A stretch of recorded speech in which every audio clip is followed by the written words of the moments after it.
존경하는 울산 시민 여러분, 박병석 의장님과 선배 동료 의원 여러분, 송철호 시장님과 노키 교육감님을 비롯한 관계 공무원 여러분, 반갑습니다. 환경복지위원회 장윤호 의원입니다. 지난 10월 28일 인천 서구 모 아파트 관리사무소에서 근무 중이던 관리소장이 입주자 대표회의 회장이 휘두른 흉기에 무참히 살해당한 창극이 있었습니다. 우리나라의 대표적인 주거 형태로 자리 잡은 아파트에서 최근 연달아 비극적인 사건이 일어나 전 국민의 공분을 사고 있습니다. 지난 4월 말 경기 부천의 한 아파트 관리소장과 5월 초 서울 강북의 모 아파트 경비원이 입주민의 폭언과 폭행 등 갑질 및 업무 스트레스 등에 시달리다 극단적인 선택을 하는 등 안타까운 사건들이 지속적으로 발생하고 있습니다. 2017년 울산에서도 한 아파트 관리소장이 입주자 대표회의 간부와 갈등을 암시하는 뉴스를 남기고 스스로 목숨을 끊는 불행한 사고가 있었습니다. 2015년부터 2019년 6월 말까지 5년간 공공임대주택 관리사무소 직원과 경비원에게 입주민이 가한 폭언과 폭행도 2,996건에 달합니다. 민간 아파트 등에서 일어난 경우를 포함시킬 경우 관련 사례는 훨씬 더 많을 것으로 추정됩니다. 경비원, 미화원, 관리 직원 등 아파트 관리 종사자들은 곧 여러분의 동료이자 누군가의 아버지, 어머니이며 아들, 딸이기도 합니다. 대다수 국민이 아파트에서 거주하고 있는 현실 속에서 아파트 관리 종사자들에게 수시로 벌어지는 인격모독, 폭언, 폭행 등 지속적인 괴롭힘은 이제 몇몇 일부 입주민의 문제를 넘어 우리 사회 구성원 모두가 함께 해결해야 할 심각한 사회 문제가 되었습니다.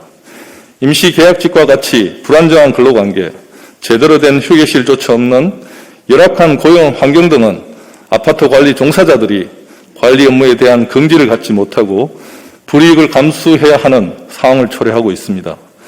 더 이상 아파트에서 비극이 반복되지 않도록 함께 머리를 맞대고 해결을 모색해야 할 때입니다.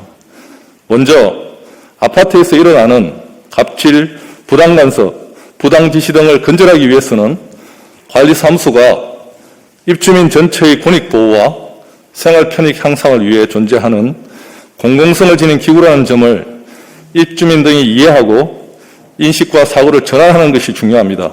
또한 관리소장을 포함한 아파트 관리 종사자들은 비정규직, 임시계약직과 같은 불안정한 고용 환경에 처해 있어 부당한 간섭과 부당한 지시를 받아도 고용상 보복 등의 이유로 거부하기 어려운 상황이며 이러한 실정들이 반드시 개선되어야만 전체 입주민들의 권익보호 등 아파트에서 더욱 수준 높은 관리 서비스가 이루어질 수 있습니다.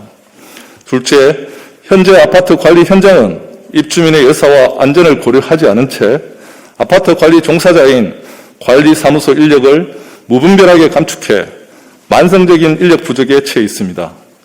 입주민들이 요구하는 불평과 민원을 제대로 처리할 수 없는 지경에 이른 결과 관리사무소와 아파트 관리 종사자들은 불신과 무차별적인 폭언, 폭행 등 갑질의 대상이 되고 있습니다. 관리사무소 조직의 최소한의 기본 인력과 책임 있는 일처리가 이루어질 수 있도록 아파트 관리 인력 배치 기준 마련이 필요합니다. 셋째, 공동주택 관리 업무 종사자들의 근로환경 개선과 근로기준법의 휴게시간 보장을 위한 휴게공간 확보가 시급합니다. 이러한 공동주택 관리 업무 종사자들의 휴게공간 확보를 위한 법적, 제도적 담보는 신규 아파트 단지에 대해서는 주택건설기준 등에 관한 규정 개정을 통해 해결하고 휴게공간이 없거나 기존의 부족한 아파트 단지는 각 지방자치단체의 공동주택 지원제를 통해 지원해 나간다면 근로기준법의 실질적인 휴게시간 보장으로 근로환경이 개선되고 이는 보다 질 높은 공동주택 관리로 이어져 입주민들의 편안한 주거환경 조성에도 크게 기여할 것입니다. 끝으로 시민 여러분께서도 아파트 관리 종사자들을 동등한 인격체로 대우해 주시고 부당한 인격 침해로 인한 비극이 일어나지 않도록 함께 많은 관심과 근본적인 제도 개선이 이루어질 수 있도록 힘을 대해 주십시오. 시민의 행복한 삶과 아파트 관리 종사자들의 안전한 일터가 보장될 수 있도록 울산시와 울산시의회가